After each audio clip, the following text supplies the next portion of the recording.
Presiden Joko Widodo memutuskan untuk menerapkan pemberlakuan pembatasan kegiatan masyarakat atau PPKM berskala mikro. Penerapan ini akan dilaksanakan mulai 9 Februari mendatang. Tujuan diadakannya PPKM berskala mikro ini adalah untuk memperbaiki penanggulangan COVID-19 di wilayah hulu seperti pedesaan. Hal ini disampaikan oleh Ketua Bidang Penanganan Kesehatan Satgas COVID-19 Nasional, Brigjen TNI Purnawirawan Alexander Ginting, dalam diskusi virtual yang digelar BNPB pada Jumat 5 Februari. Dikutip dari Kompas.com, Alex menyampaikan pemerintah saat ini tengah berupaya untuk melakukan perbaikan pengendalian COVID-19 di daerah. Mengingat penularan virus corona kini juga mulai merambah ke komunitas.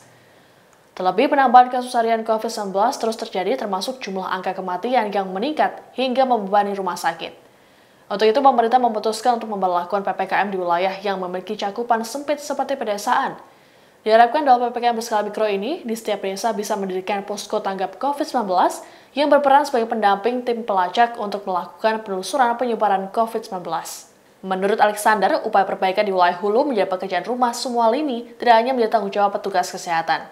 Seperti diketahui, penerapan PPKM untuk wilayah Jawa Bali sudah usai. Namun Presiden Jokowi mengakui bahwa PPKM tersebut dinilai masih belum efektif menekan laju angka penyebaran COVID-19. Menurut Jokowi, implementasi PPKM yang semestinya membatasi aktivitas dan mobilitas masyarakat tidak mampu melakukan kedua hal tersebut. Penerapan sejumlah aturan, menurut Jokowi, belum konsisten dilaksanakan di lapangan, sehingga banyak pelanggaran yang terjadi yang kemudian mempengaruhi angka kasus COVID-19 di Indonesia.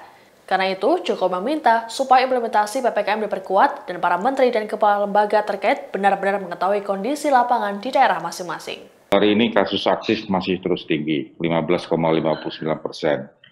Dan kemudian kita sudah menembus lebih 1 juta, 1.123.000 sampai tanggal 4 Februari. Artinya rantai penularan di hulu itu masih berlangsung. Ya, jadi kontak dan kemudian yang sakit itu masih ada di daerah hulu.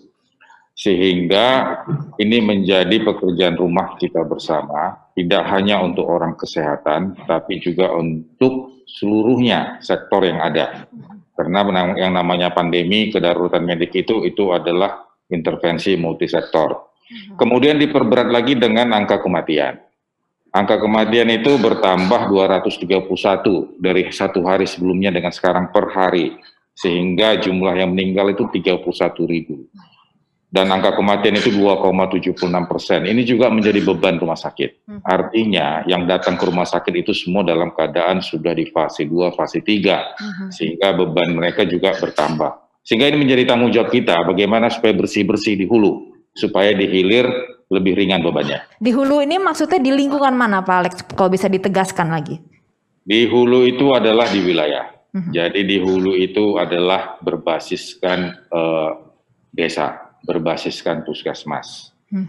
Karena apa? Karena sejak Maret sampai kita sudah bulan ke-10, yang awalnya tadi itu adalah imported cases, kemudian transmisi antara kantor atau antara klaster, sekarang itu sudah terjadi transmisi di komunitas, sudah ada di keluarga. Jadi oleh karena itu, ini kita harus intervensinya sampai ke daerah yang paling jauh, ke rakyat di pedesaan.